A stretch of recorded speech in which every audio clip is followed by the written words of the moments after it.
Ahead of this year's World Humanitarian Day, the UN has repeated its call to better protect civilians and aid workers in armed conflict. Around the globe, humanitarians risk their lives to bring relief and care to those in desperate need. Last year, hundreds of aid workers were killed or injured on the job. World Humanitarian Day 2018 also marks the 15th anniversary of the terrorist attack on the UN compound in Baghdad, Iraq. 22 people died in that attack. Survivors have called for remembering not the horror of that day, but the service of the individuals who lost their lives. More than 500,000 Palestinian students are returning to school as planned later this month, according to the UN agency assisting Palestinian refugees, UNRWA.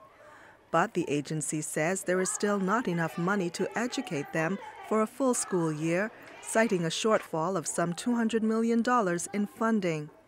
Following aid cuts by the United States earlier this year, UNRWA has mobilized $238 million in additional funds. But the needs are far higher, and those contributions can only maintain the agency's services until the end of next month.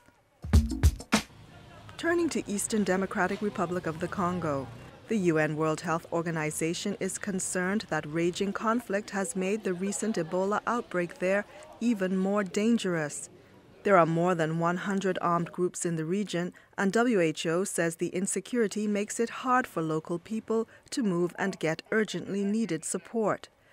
The UN is calling for a cessation of fighting to allow for access to affected communities, warning that the deadly virus poses a grave threat.